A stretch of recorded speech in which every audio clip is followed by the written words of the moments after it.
श्री कृष्ण गोविंद हरे मुरारे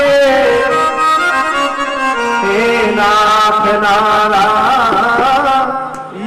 वासुदेव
कुंदनपुर गांव विद्रुप देश। भीष्मक के पास पहुंच गए। भीष्मक तेरे बेटे हैं महाराज? बेटी है, बेटी भी है। क्या नाम है? रुकमैया, रुकम केस, रुकम माली, रुक्मी, और बेटी का नाम है रुकमणि। ध्यान देना, इस भगवान के ब्याह की कथा को जो प्रेम से सुनते हैं ना, जो भी लोग भगवान की ब्याह की कथा को प्रेम से सुनते हैं, उनका दाम्पत्य जीवन बहुत अच्छी तरह से बीतता है। सने प्यार बना रहता है। भीष्मक तेरी बेटी का संबंध किया कहीं नहीं किया महाराज? तो इस मेरी रुक्मिणी के लिए कोई वर आप ही बता दो। नारद जी बोले मैं बता दूं? हाँ बता दो। मेरे कहने से तुम्हारी बेटी रुक्मिणी को नंद नंदन श्याम द्वारकाधीश श्री कृष्ण भगवान को दे दो। महाराज दे चुका। पक्का? पक्का। रुक्मिणी से कहा, रुक्मिणी इस मंत्र का जप करना, तेरे पति श्री कृष्ण ही बनेंगे। कौन सा? श्री कृष्ण गोविंद हरे मुरारे हे नाथ नारायण वासुदेव। महाराज पक्का। अब ध्यान देना, नारद जी की आदत है किसी के घर में झगड़ा कराने की। जब तक झगड़ा नहीं हो जावे तब तक नारद जी को चैन नहीं पड़ेगी। और कहीं लोगों की आदत होती है साहब, और जो आदत एक बार पड़ जाती है ना, वो सुधरती भी नहीं। नारद जी पहुंच गए रानी के पास। रानी सा, हाँ आपकी बेटी है ना? हाँ। इसका कहीं संबंध किया? नहीं किया। मैं बता दूं? बताओ। मेरे कहने से तुम्हारी रुक्मिणी को चंदेरी का राजा शिशुपाल से कर दो, वहां ब्याह दो। दे चुकी बारात। पक्का कि पक्का?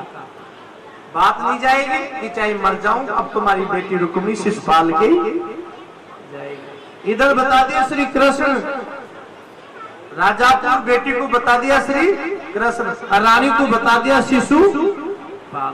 शाम को सारा परिवार इकट्ठा हुआ, चर्चा शुरू हुई और कहा, ओ स्वामी क्या है? ये रुक्मिणी का संबंध किया? कहीं चर्चा की? भीष्मक जी बोले चर्चा नहीं, दे चुका। किसको? द्वारकाधीश श्री कृष्ण। ये तो कहना था। रानी बोली नहीं, मेरी बेटी नहीं, मेरी बेटी वो ग्वाले कृष्ण से नहीं जाएगी। मेरी बेटी तो चंदेरी का राजा शिशुपाल के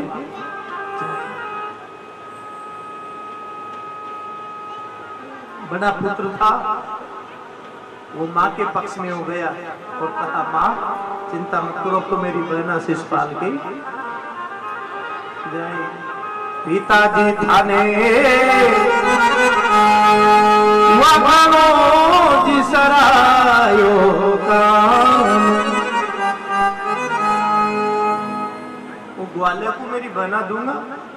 कामनी मोही वन सकिया न चाही। क्या किया है तुम्हारी कन्हैया ने? कामनी मोही और ब्रज की गोपियां नचाई। और अजी मांगो जी मन दई को जिदानो, ये पिताजी थाने वह भाई तीसरा योगा।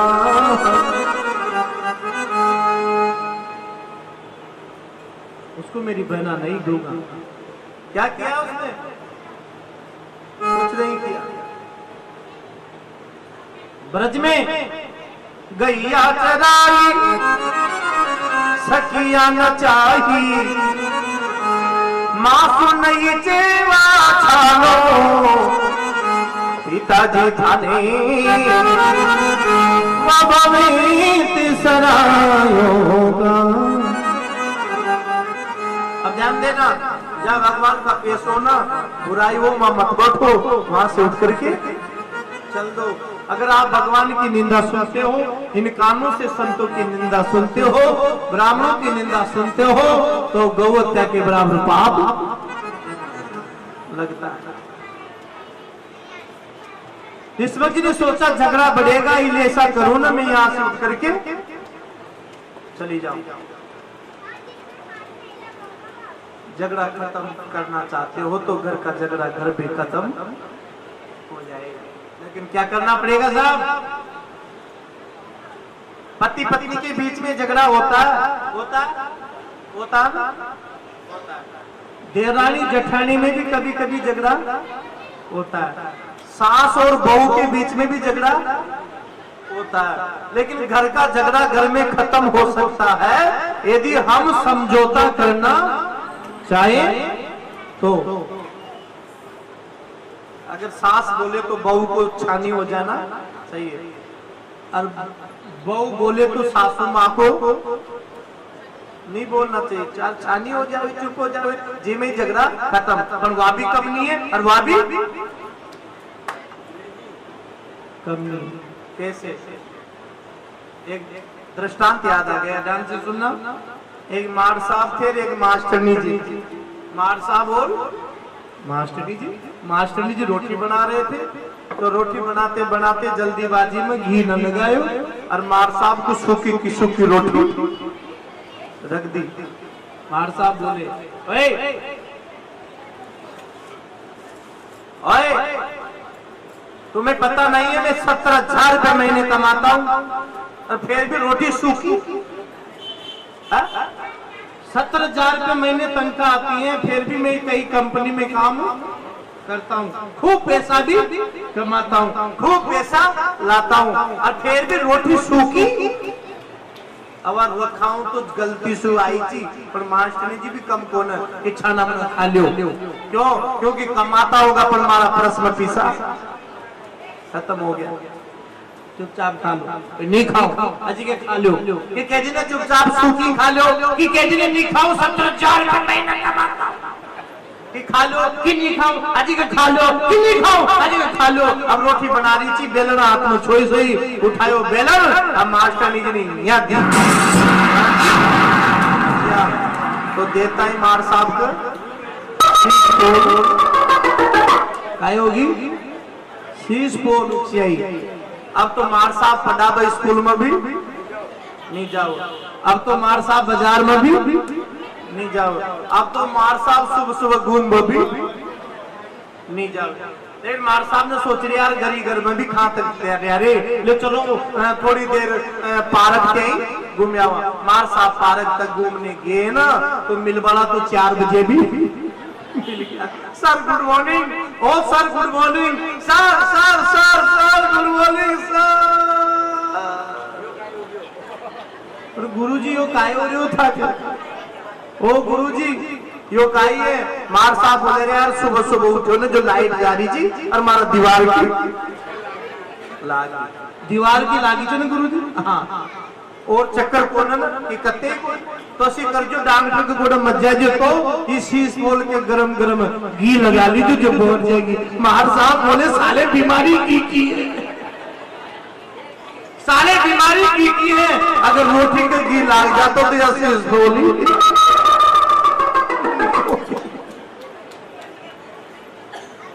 अब छिपाने की कोशिश की पर नीचे पैसा समझौता करना पड़ता है साहब। जिस घर में समझौता करना सीख जाते हैं उस घर में झगड़े खत्म हो जाते हैं। तो एक शुरू हो जाओ तो एक चुप और कम दोनों ही। विष्णु जी ने सोचा झगड़ा बढ़ेगा, उठ के चल जाओ, यहां से कोई बात नहीं, उठ के चल दो। विष्णु जी उठ के चल दिए और माता ने और भाई ने रुक्मिणी का लगन शिशुपाल के नाम लिख दिया। अब जो गलत काम करते हैं ना लोग, उनके जल्दी भी ज्यादा ही रहती है, उनके पास सोचने का वक्त नहीं होता है। लगन लिख दिया, लगन लिखी विप्रही हाथी धरे, विप्रही हाथी धरे रे, ओ लगन लिखी विप्रही हाथी धरे। लगन लेकर के ब्राह्मण जा रहा है, कहा संदेरी शिशुपाल बैठा हुआ था। उसने पूछा कौन आया है? ब्राह्मण। क्या लेके? आपका लगन। अब लगन को नाम लेता ही पूर्ण मस्त नहीं हो गए, मेरा लगन आया। आने दो भाई ब्राह्मण को, आने दो। अरे भाई कोई है जो मेरा लगन पढ़े? तो एक पंडित जी बैठे हुए थे, उनसे कहा पढ़ो, तो पंडित जी ने लगन पढ़ा, तो जो लिखी थी ना वही पढ़ दी। महाराज अमुक लगन पत्रिका कुंदन प्रोग्राम अत्रम कुशलम भव तत्रम कुशलम भव, हर बाई का नाम रुक्मिणी, राशि नाम तुला, स्वामी शुक्र, वर्णाम शिशुपाल, राशि नाम कुंभ, स्वामी शनि, और चंद्र बनाओ। क्या हुआ? मारा था लोरी में भद्राट की, फेरा लेनन पावे। भद्राट गरीब फेरे नहीं पड़ेंगे क्या? हाँ, जैसे जाओगे ना वैसे काली के काली आओ। शिशुपाल ने देखो लगन नहीं पढ़ना था, दूसरा पंडित बुला। अब दूसरा ने भी सांची कह दी, ओ महाराज मृत्यु पंचक में सावो निकलो, मृत्यु योग दर्शावे, या तो नारी श्री कृष्ण की मान यही दर्शावे। शिशुपाल ने कहा ये पंडित मूर्ख ही मूर्ख बैठा थे गया, और बुलाओ। एक सभा चातुर पंडित था, सभा चातुर मतलब जैसी सभा होती थी ना वैसे ही वैसा ही काम भी कर दो और कर देना चाहिए। काल और परिस्थिति के अनुसार जो बने वो ही कर देना चाहिए। उन्हें की महाराज मैं पढ़ूंगा आपका लगन, तो पढ़ो। महाराज अमुक लगन पत्रिका कुंदन प्रोग्राम अत्रम कुशलम भव तत्रम कुशलम भव, रवि बलम शुद्धे, गुरु बलम शुद्धे, त्रि बलम शुद्धे, हर महाराज नोरे खायो साहो, रुक्मिणी जी लाडी लाओ। शिशुपाल ने की है पंडित जी। आज का तो बाप लमा के घर पे ये है दुनिया। जो अच्छा राह दिखावे साहब, अच्छी सलाह देना, उनको लोग नहीं माने, और जो उड़ जाने का काम करता है ना उसे ही लोग सम्मान देते। गणा से सावच ऊर्जा वाला जो कि 1 लाख रुपए लगेंगे और 50,000 की पूजा आएगी और 30,000 फिर मेरा होगा और 2 लाख का खर्चा आएगा और फिर ये पाछो को कमरो चलो आपके 14 के दिन निकाल लीजिए।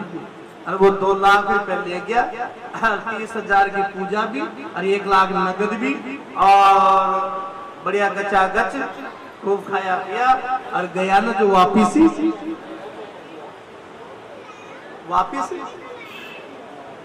और ये दुनिया ही ऐसे काम की है साहब, जो सद्मार्ग को दिखाती है उसको मानती नहीं। शिषपाल ने कहा महाराज ढोल बजने दो। चंदेरी में बाजन लागे ढोल, बाजन लागे जी ढोली, वो चंदेरी में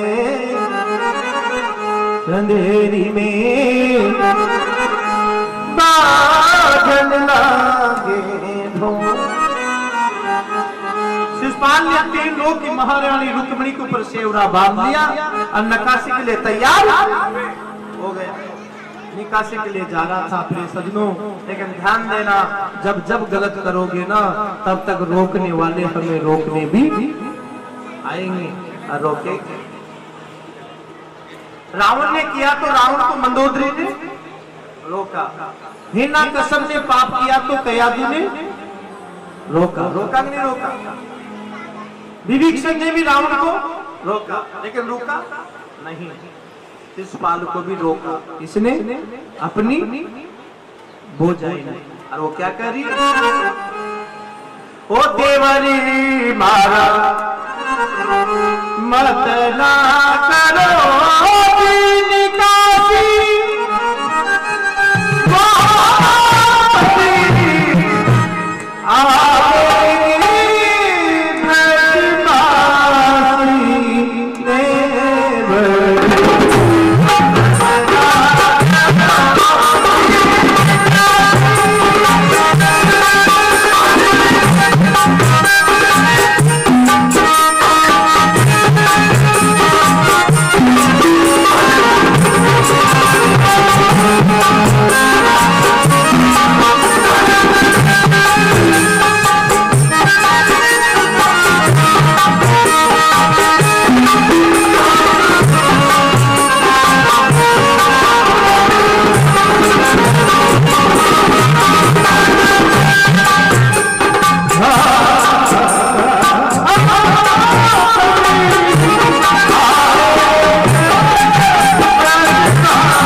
शिषपाल ने कहा हो जाए चुप हो जा, हो जाए थारा बराबर की नई लाडी आ रही थी, नई लाडी ले आ रही हूँ और इले थारा जलन हो रही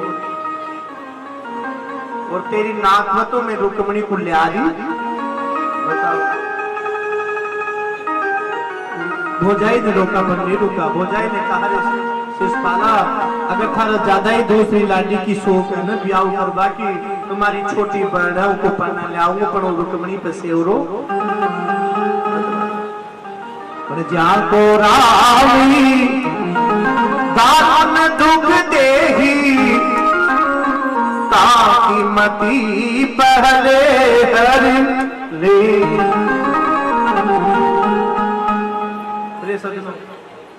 शिषपाल नहीं माना और 70 करोड़ राक्षसों को लेकर के कुंदनपुर में सेना की सेना और बरात की बरात।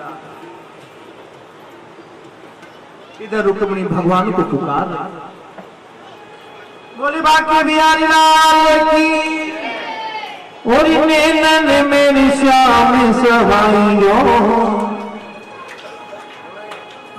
और नैनन मेरी श्याम सवाइयो, मोए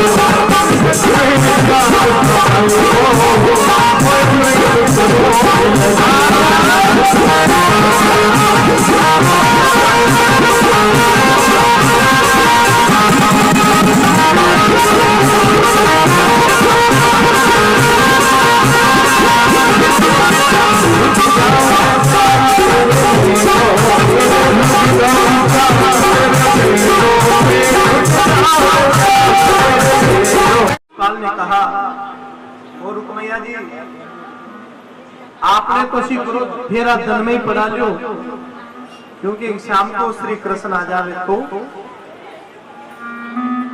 जिनके चक्कर रहता है ना, चक्कर उनके फेरे दिन में पड़ते हैं, जिनके कुछ चक्कर रहते हैं उन लोगों के फेरे दिन में पड़ते हैं। कहा शोरखंड की माता जी की जात क्यों चक्कर। तो रुक्मिणी के पास ये सजनो शिषपाल ने रुक्मिणी को तैयार करने के लिए माई भोजाई को भेज दिया। रुक्मिणी जी के पास जब माता पहुंची तो फिर सजनो रुक्मिणी ने सुना मेरी बरात आ गई। कहां से? चंदेरी से। तो रुक्मिणी धड़ाम से पृथ्वी पे गिर गई। तो आंखों में से अश्रुधारा बने नहीं।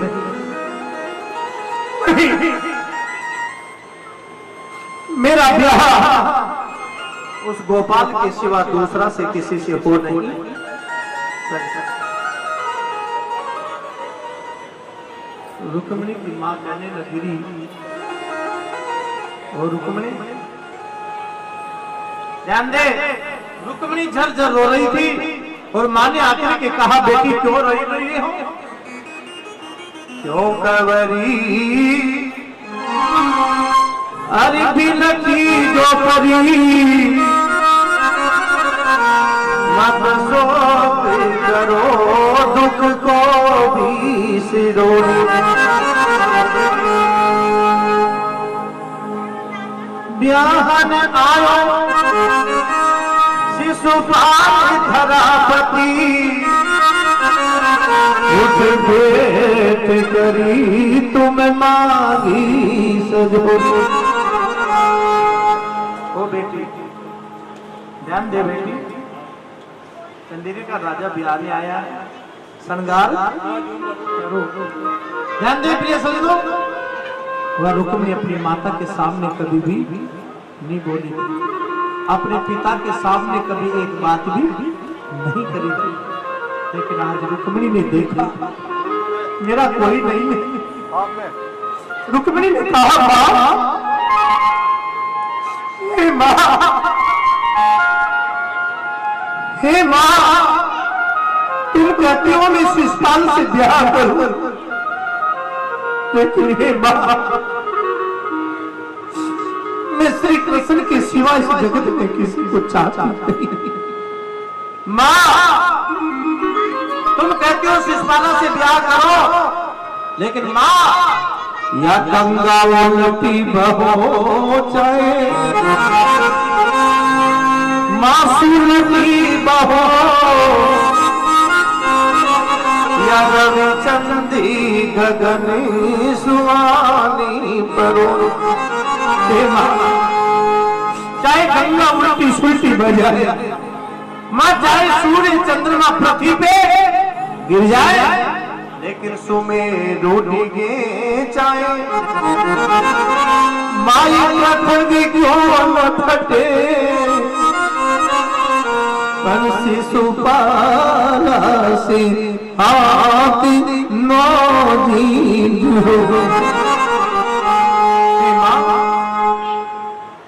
सुमेरु डिगे चाहे पृथ्वी क्यों न फटे। पर शिशुपाल से आती नो जी जरूर। क्योंकि माँ मेरो मतो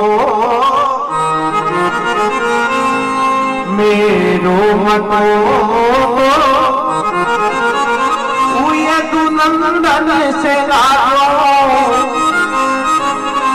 चाहे मानी भलो चाहे मानी बुरो। रुक्मिणी माई और रुक्मिणी की भौजाई मल से नीचे उतर जाएगी।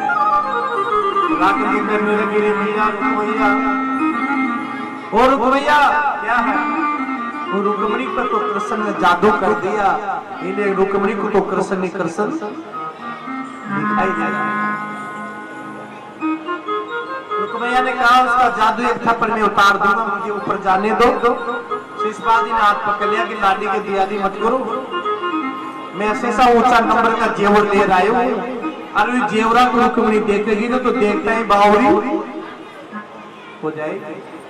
तो दूती बेदी जेवरों की पोट बांध करके और दूती रुक्मिणी के भवन में पहुंच गई और जाकर के कहने लगी जी भाई साहब देखो तो सही, ओ भाई साहब देखो तो सही, शिशुपाल जितना जेवर ले आया है या नई डिजाइन तो नई डिजाइन का आप ये झुमकियां, ये नई डिजाइन की झेला देखो तो सही, या नथड़ी या रखड़ी या आमणियों या दमणियों या तमणियों या चौमणियों या पचमणियों या लटकन या सटकन, ये अटकन, ये सांकड़ा, ये टड्डा, ये तोड़ा, या नेवड़ी, या गणगती, ये भुजबन, ये हथकूट देखो जैसे ये पायल, या गणगती, या छुम छुम, या पूंछ।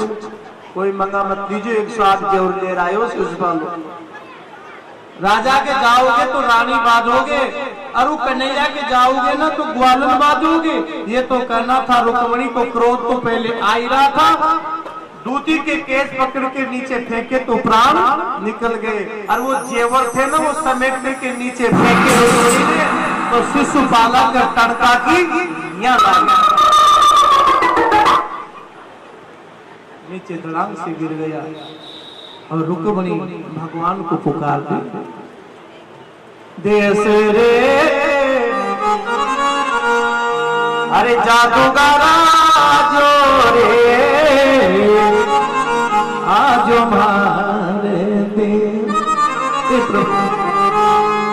ए मेरे दीननाथ गोपाल हम आ जाओ, एक थामी सावरी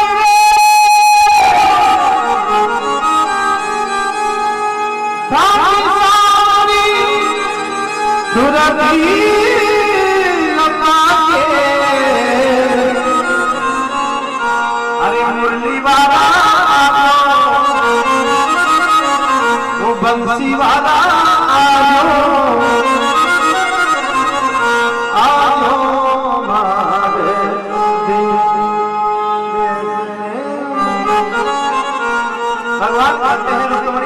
आने के लिए तैयार हूं, मैं तो तेरे पास आने के लिए तैयार हूं, लेकिन मेरे पास कोई प्रूफ नहीं है। ध्यान देना, किसी के घर में बिना बुलाए मत जाना। किसी के घर पे जाओ तो तो क्या होना चाहिए? तो रुक्मिणी क्या लिख रही है? पत्र। मैं बुला रही हूँ श्याम। आवन जावनी करे तो गयो रे, करी गयो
रुक्मिणी पत्र लिख रही है भगवान के लिए। किससे लिख रही है?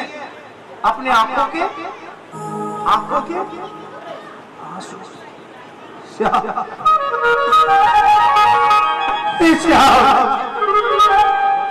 या तो इस रुक्मिणी के पास आ सही है और नहीं आओगे तो रुक्मिणी, नहीं आओगे तो रुक्मिणी अपने शरीर का त्याग कर दे। अपने आंसू से पत्र को लिखा।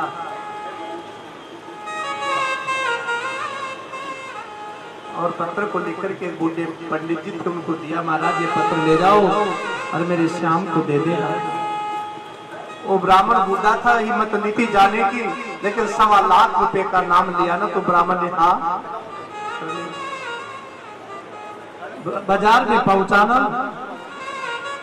वहीं नींद आ गई। भगवान ने सोचिया ब्राह्मण 6 महीना तक पुत्री के लाल नहीं दे जाते हैं तो रुक्मिणी मर जाएगी। तो भगवान ने क्या किया साहब?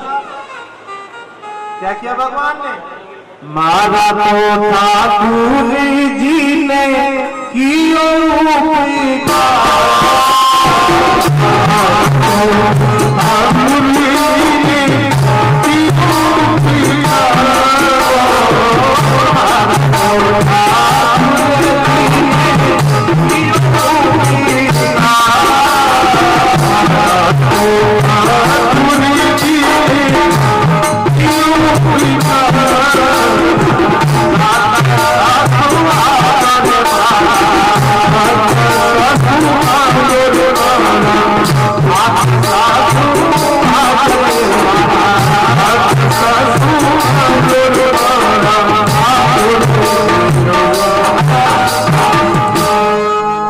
भगवान ने विमान भेज दिया और वो ब्राह्मण को द्वारका के बाग से, ध्यान देना, कुंदनपुर से बाग से उठाया तो द्वारका के बाग में जाकर के ही सुला दिया।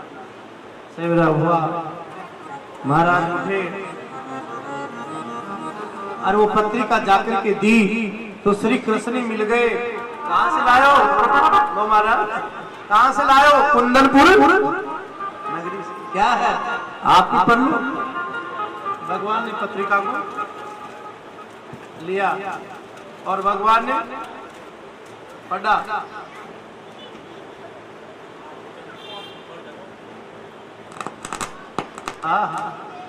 उसमें लिखा हुआ था तेसरे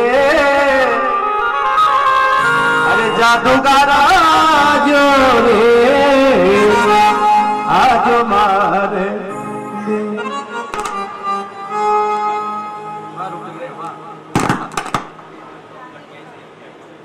रुक्मिणी ने डायलॉग भी लिखे थे उसमें पत्र में। क्या लिखे थे? डायलॉग। आज के थोड़ी पहले के। ए जी मारा श्यामी और मारा श्याम थाम गुण तो घना चे थाम गुण तो घना आव गुनिए की माखन चोरी को। गोपाल आप गुणों की खान हो, गुण के निदान हो, लेकिन एक अवगुण है। वो क्या है? वह माखन चोरी का। लेकिन गोविंद तेने ब्रज का माखन चुराया होगा, तुम्हें लोग माखन चोर कहते होंगे, लेकिन पक्का चोर तो मैं जब मानूंगी जब तुम रुक्मिणी को चुरा करके ले जाओगे। जब मानूंगी कि वास्तव में आपने मेरे दिल को चुराया और आप वास्तव में पक्के ही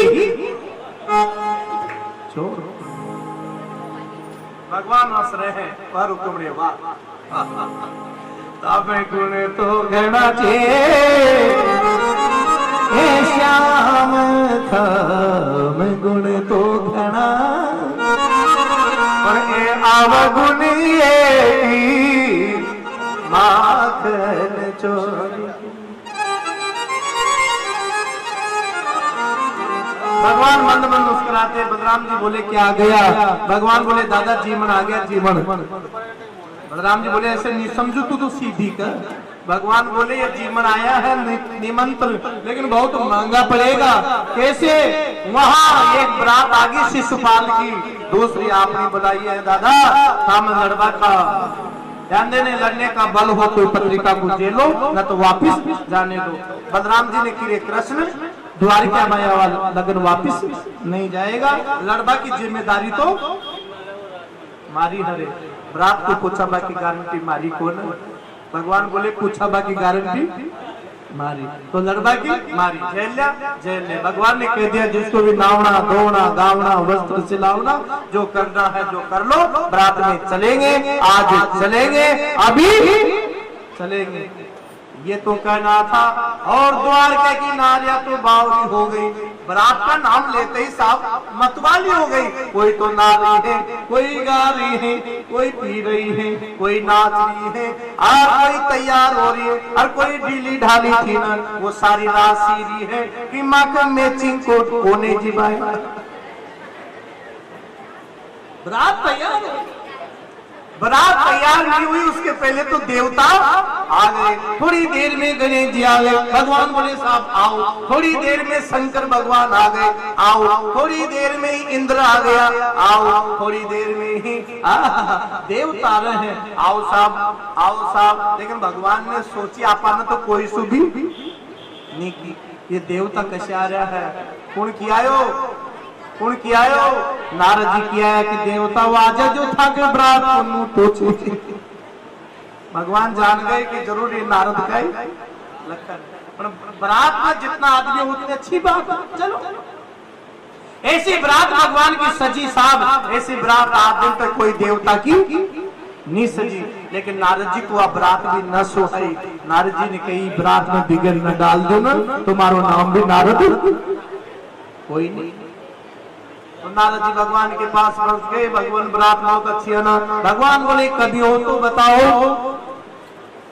नारद जी बोले जी साहब भगवान की बरात हो गए, अरे मैं कमी रह जाओ पर थोड़ी कसर है। काई ये गणेश जी आगे आगे चौखा न लगा। क्यों? क्योंकि दूंद दूंदारो सूंड सुनाओ करे जे गणो जी आहार। गणपत जी ने पाछा मेनो गज पोर्या रखवारो, हाथी जैसी सूंड, कांगड़ा जैसी तूंड और छाजला जैसा कान। जो काय करा और आगे आगे अच्छी बात नहीं है तो क्या करें, इनको यही रुखानी रख दो, क्योंकि द्वारका की नारियां बहुत सुंदर, देवता सुंदर, गणेश जी आगे तो कुंदनपुर की नारियां यह कहेगी कि सारी बरात का सब मोटा ही मोटा। क्यों चू देखा, भगवान बोले गणेश जी बरात में चाह रहा तुम, हाँ तो वहां एक बरात आगे दूसरी अपनी बुलाई है, यहाँ द्वारके की रुखाली कोई नहीं, आप रह जाओ। गणेश जी बोले कहते ही नरिया, क्यों, क्योंकि बड़ा आदमी की बरात है, वहां बरात में जाऊंगा तो चांदी का गिलास मिलेगा और गिलास में तो चांदी का सिक्का तो जरूर मिलेगा। भगवान बोले वो यही ले आओ, तो परावड़ी वो भी ले आओ, छप्पन भोग वो भी ले आओ। गणेश जी बोले फिर पैर पर खाबे तो जा रहे थे, उतार दो। गणेश जी उतर गया, रात आगे बढ़ी, नारद जी को फिर निश्वाई, नारद जी फिर गणेश जी के पास पाछाई आ गए और बोले जी गणेश जी अरे राम राम था बरात में नहीं गया के। गणेश जी बोले जी साहब मासू बाजू भी न जातो, मासू लड़ियो भी नहीं जातो। नारद जी ने कहा अरे राम राम कहना बोला जी भाई, तो ठाकुर जी सुनने ले गए ठाकुर बरात में, तो कि मानुष्य सुनिए कि था सुबह की बरात बुरी लागत है, बरात बुरी। हाँ अब तुझे गणेश जी बताओ पेट खा जाओ जी भाई, पेट तो जैसे लोगों से, अब बताओ जी भाई मुंह कहां जाओ, हाँ तो फिर काय करा काई जो था सु बनी हुआ मां सु बन जाती तब ते मत जिंदाई क्या करे। सेना छोड़ दो चुआ जो पृथ्वी पोली कर देंगे, जो देवता वापिस हमार पाछाई आवे। गणेश जी ने लाखों चूहे छोड़े, पृथ्वी पोली कर दे, रथ का पहिया खसक रस। नारद जी वहां भी पहुंच गए, देवता तुम यहीं हो, हाँ क्या करे, बरात का रथ का पहिया नहीं सक रहे, क्यों, नीचे देखो सेना कुल की लाग रही है, लाखों चूहा, तो कि चूहा की सेना गणेश जी की, क्या करे, फिर वापस मंगाओ। तो सारे देवता बांधो कच्चे सूल से हाथ, मुख में ले लो घास। नारद जी बोले कि चलो गणेश जी का वापिस आ रहे। गणपति ने मनावे चालो रे सखी मेरा कृष्ण कवारा रे यारी गणपति चलो सखी मेरा कृष्ण कवारा रे